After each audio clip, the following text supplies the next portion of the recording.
السلام علیکم ورحمۃ اللہ وبرکاتہ۔ سورۃ الکوثر کو تجوید کے بیسک رولز کے ساتھ پڑھنا سیکھتے ہیں۔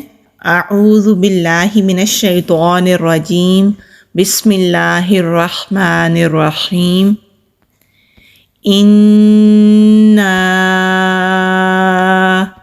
الف خالی ہوتا ہے، الف کے اوپر یا نیچے کوئی حرکت ہو، زبر، زیر اور پیش کو حرکت کہتے ہیں، تو وہ پھر حمزہ کہلاتا ہے۔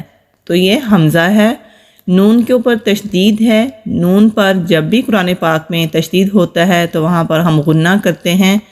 یہ جو چھوٹی سی علامت ہے اس کو تشدید کہتے ہیں۔ غنہ کا مطلب ہوتا ہے کہ 2 سیکنڈ کے لیے نون کی آواز کو ناک میں چھپا کر روک کر رکھنا۔ تو یہاں پر ہم غنہ کریں گے۔ حمزہ کے اوپر مد ہے تو یہ مد منفصل ہے۔ مد منفصل کو 3 سے 4 الف کے برابر کھینچ کر پڑھتے ہیں۔ 3 سے 4 الف سے مراد یہ ہے کہ جتنی دیر تک ہم اپنی 3 یا پھر 4 کھلی ہوئی انگلیاں بند کرتے ہیں اتنی دیر تک کھینچ کر پڑھنا 3 سے 4 الف کہلاتا ہے۔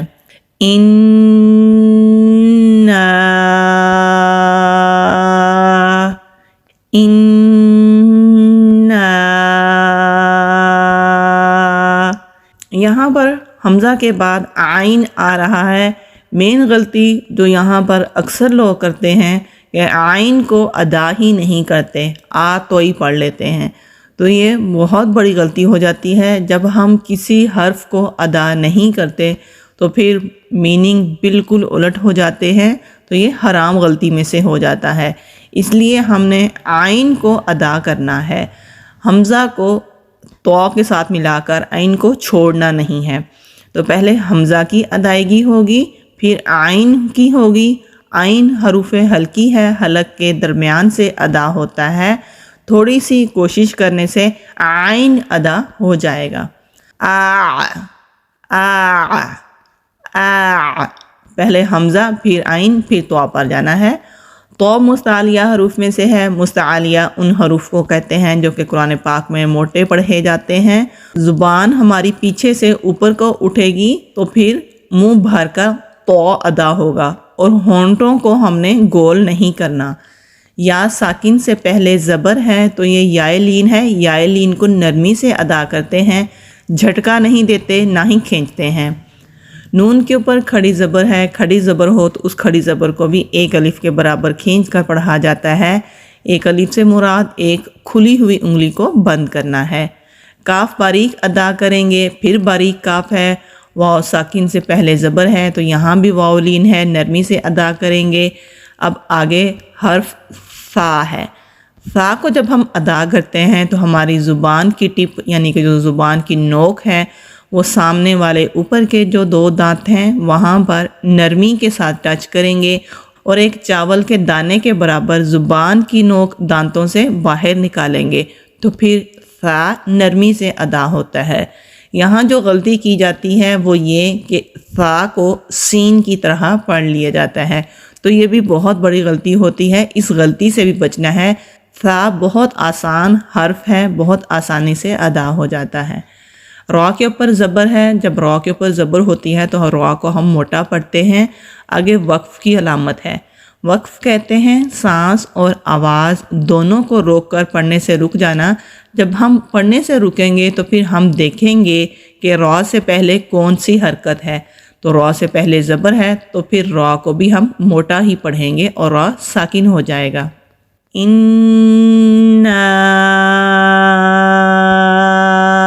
اعطیناک الکوثر، اعطینا، اعطینا، انا اعطیناک الکوثر فصل لربک۔ فا کو جب ہم ادا کرتے ہیں تو ہمارے اوپر والے 2 دانتوں کا سرا یعنی کہ جو ان کی نوک ہوتی ہے وہ نیچے کے ہونٹ کے اندرونی حصے سے ملتی ہے، تو پھر فا ادا ہوتا ہے۔ صاد مستعلیہ حروف میں سے ہے، موٹا پڑھیں گے۔ صاد کو بھی سین کی طرح نہیں پڑھنا۔ یہاں پر جو لوگ پڑھنے میں غلطی کرتے ہیں وہ یہ کرتے ہیں کہ فاصلی پڑھتے ہیں، تو سلی نہیں پڑھنا، سولی پڑھنا ہے۔ پیچھے سے زبان اوپر کو اٹھے گی اور منہ بھر کر صاد ادا ہوگا، تو پھر سین کی طرح نہیں پڑھا جائے گا۔ لام کے اوپر تشدید ہے، مضبوطی کے ساتھ پڑھنا ہے، کیونکہ تشدید والا حرف مضبوطی سے پڑھا جاتا ہے، نرمی سے نہیں پڑھنا۔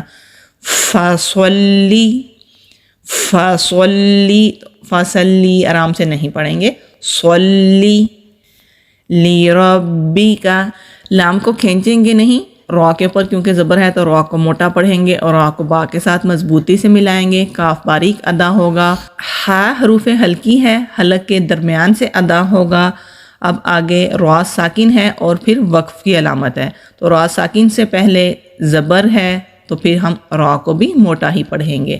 فَصَلِّ لِرَبِّكَ وَانْحَرْ، فَصَلِّ لِرَبِّكَ وَانْحَرْ، اِنَّ شَانِئَكَ، حمزہ کو نون کے ساتھ مضبوطی سے ملانا ہے، یہاں بھی نون مشدد ہے، یہاں بھی ہم 2 سیکنڈ کے لیے غنہ کریں گے، یعنی کہ آواز کو ناک میں چھپا کر روک کر رکھیں گے۔ تو اِنَّا اس طرح نہیں پڑھنا، کیونکہ آگے کوئی حرکت یعنی کہ زبر نہیں ہے، تو پھر ہم نے پڑھنا ہے اِنَّا، اِنَّا، شا، شین کو جب ہم ادا کرتے ہیں تو آواز منہ میں پھیلتی ہوئی ہوتی ہے، یہ والی آواز آئے گی۔ تو خالی الف سے پہلے زبر ہو تو الف مدہ ہوتا ہے، الف مدہ کو بھی ایک الف کے برابر ہی کھینچ کر پڑھا جاتا ہے۔ یہ ہا بھی حروف ہلکی ہے، جو سینے کی طرف ہمارا حلق والا حصہ ہے، وہاں سے یہ ہا ادا ہوتا ہے۔ اس ہا اور یہ والا ہا دونوں کی ادائیگی میں فرق ہے، تو پڑھتے ہوئے ہم یہ بھی خیال کریں گے کہ دونوں کی ادائیگی ایک جیسی نہ ہو۔ حمزہ کو ہم نے با ساکن سے ملانا ہے، با ساکن ہے تو پھر جب با ساکن ہوتا ہے وہاں بھی ہم کلکلا کرتے ہیں۔ کلکلا کا مطلب ہوتا ہے آواز کا پلٹ کر آنا، جیسا کہ ہم بال کو زمین پر پھینکتے ہیں وہ اچھلتی ہے، اس کے اچھلنے سے جو آواز پیدا ہوتی ہے وہ پلٹ کر آتی ہے، اسی طرح سے با ساکن ہو تو اس کی بھی آواز پلٹ کر آتی ہے، اس کو کلکلا کہتے ہیں۔ اب، اب یہ جو اینڈ میں آواز آ رہی ہے اسی کو کلکلا کہتے ہیں۔ تا کو تو کی طرح ادا نہیں کرنا، یہ باریک والا تا ہے، را کے اوپر پیش ہے، آگے وقف کی علامت ہے۔ دیکھیں گے کہ جب را ساکن ہوگا تو اس سے پہلے کون سی حرکت ہے، زبر ہے، تو پھر ہم را کو موٹا ہی پڑھیں گے۔ اِنَّ شَانِئَكَ هُوَ الْأَبْتَرُ، اِنَّ شَانِئَكَ هُوَ الْأَبْتَرُ۔ اعوذ باللہ من الشیطان الرجیم، بسم اللہ الرحمن الرحیم،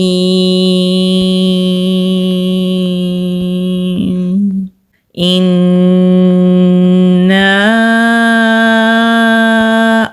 أعطيناك الكوثر فصل لربك وانحر إن شانئك هو الأبتر۔ اللہ تعالیٰ سے دعا کرتے ہیں کہ اللہ تعالیٰ ہمارے لیے قرآن پاک کو صحیح تلفظ کے ساتھ پڑھنا، سمجھنا اور سیکھنا آسان کرے، آمین۔ السلام علیکم ورحمۃ اللہ وبرکاتہ۔